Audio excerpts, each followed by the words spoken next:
What's up everybody, my name's Adam and welcome to Jamsville. Today we're going to be talking about the most important chord progression that you can know for playing jazz, which is the 2-5-1 progression. If you're new to the channel, make sure you subscribe and hit the bell button so that I can help you get better, faster at guitar. Okay, so let's begin with what the 2-5-1 progression is. The numbers 2, 5, and 1 are referring to chords found within the major scale. And if you're not familiar at all with the chords in the major scale, then make sure you check out this video where I explain how chords within keys work. So in 2-5-1, we're talking about the second chord, the fifth chord, and the first chord in the major scale. So if we're in the key of C major, the 2-5-1 in that key would be D minor to G major to C major. So if we just play the triads, the 3-note versions of these chords would sound like this.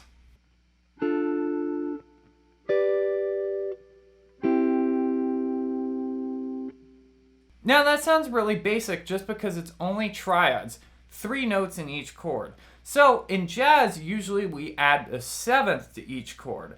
So when we add 7ths on these chords, the names are a little different as well. So in this case, instead of just D minor, G major, and C major, when we add 7ths, the chords turn into D minor 7, G7, or G dominant 7, and then C major 7. And that would sound like this.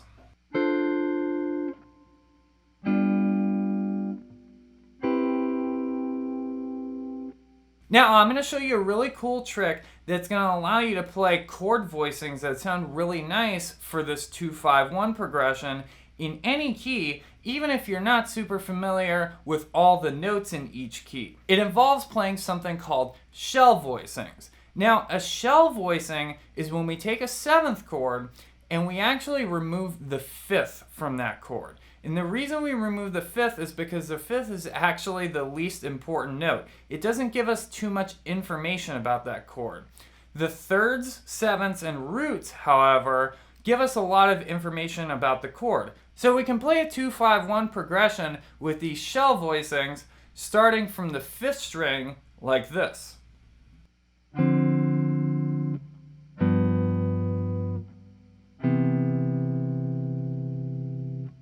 So if I just take those exact chord shapes, I can start them wherever I want by moving them up and down the 5th string like this.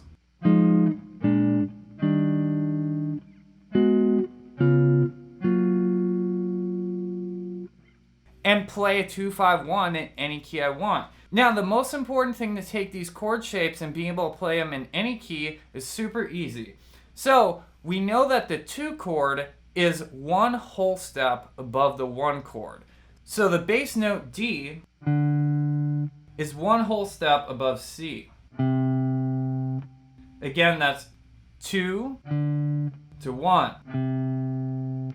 So we need to find the root note of the key we want to play in, and then move up a whole step from there, and then play the chord pattern. If we wanted to play in the key of E flat, we'd find an E flat note here, and then move up a whole step, and that's where we'd start our minor chord shape for the 2 chord.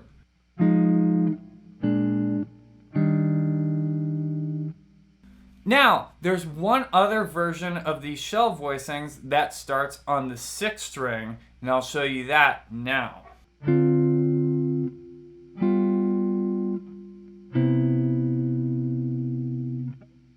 And again, this same exact concept for being able to play in different keys applies to these shapes. I just find the root note of the key I want to play in. So let's say I want to play it in the key of G. Here's a G note on the 6th string. I'm going to go up a whole step from there to A. That's going to be our 2 chord.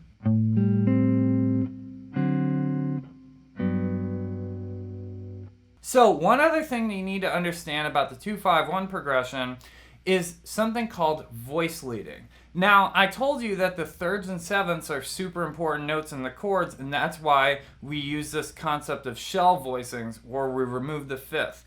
Now, they're not only important for defining what the chord is, but they're also super important in this specific progression because they create voice leading between each of the different chords. So, for example, going back to the first shell voicing pattern, let's take a look at the voice leading here. So we have D, F, and C on the 2 chord. And then on the 5 chord, we have G, F, and B. So if we take the bass notes out, if we take the D out of the 2 chord, we just get these 2 notes on top. And then if we take the G out from the G7 chord, we get these 2 notes on top. What happened here is that the C moved down a half step and the F actually stayed the same. So we get this. And then if we go to the 1 chord and then take out the bass note from that, we get this.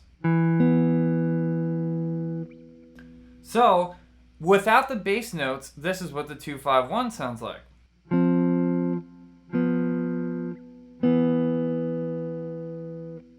So there's actually a whole ton of information contained within those thirds and sevenths. And that's what the next section of this video is going to be based on, where I'm going to show you some different lines that you can play in your solos over a 2-5-1 progression. Here's phrase number 1. 1, 2, 3, 4.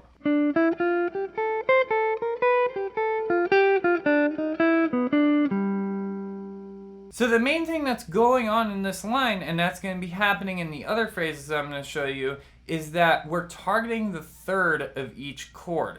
The third, again, is one of those super important notes, and if you can land on that third on the downbeat when the chord changes, it really makes it obvious to the listener that you're playing over this 2-5-1 progression, even if you don't have chords in the background. So if I play chords and then play each bar of the line, it sounds like this.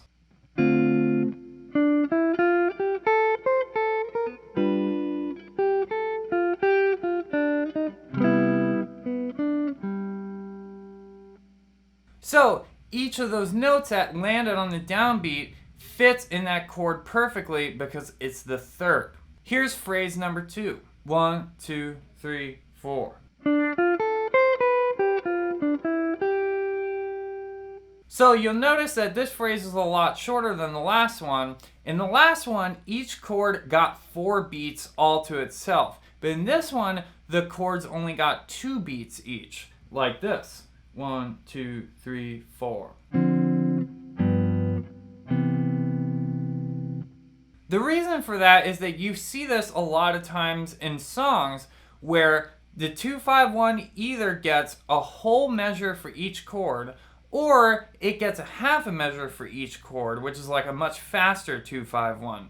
But again, this is super duper common, and you should be comfortable with soloing and playing them, whether it's 1 bar per chord or half bar per chord. Again though, on this line, all we're doing is going up a D minor 7 arpeggio. And then the 7th, which is C, resolves down to the 3rd of the G7.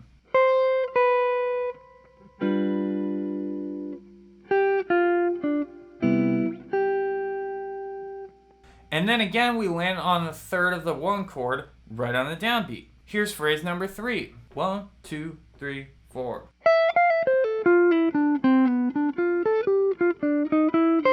Again, this is just another variation of that same exact concept, targeting the 3rd on each chord. You can also target the 7th, but really the 3rd is going to be the super duper strong target note on each of these chords. That's the 3rd right there on the downbeat of the G7 chord.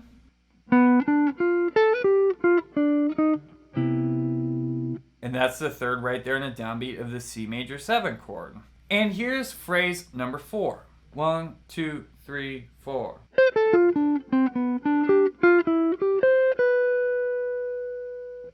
So in this one, all we're doing is going down a D minor 7 arpeggio.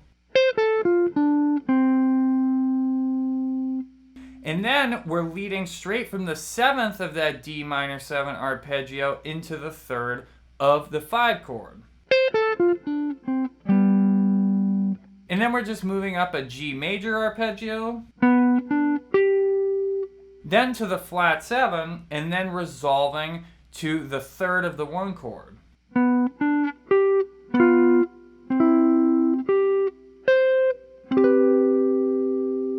And then we end off on the 7th of the 1 chord. In order for you to really understand this chord progression and for you to solo over it fluently, it's critically important that you have a rock solid foundation and knowledge of your guitar fretboard. If you're looking for a step-by-step system that's going to help you do exactly that, take you from being confused about the fretboard, not know what the notes are, not know how to play in different keys, to being completely comfortable and being a master of the guitar fretboard, then make sure you head on over to Jamsville.com and sign up for the Jamsville GPS Fretboard Fundamentals course. The guitar performance system is the GPS that's going to take you straight from where you are to fretboard mastery. And check out this video if you want to learn a bunch of really cool ways to play major 7 chords so you can use them in your 2-5-1 progressions. Until next time, listen, learn, and jam.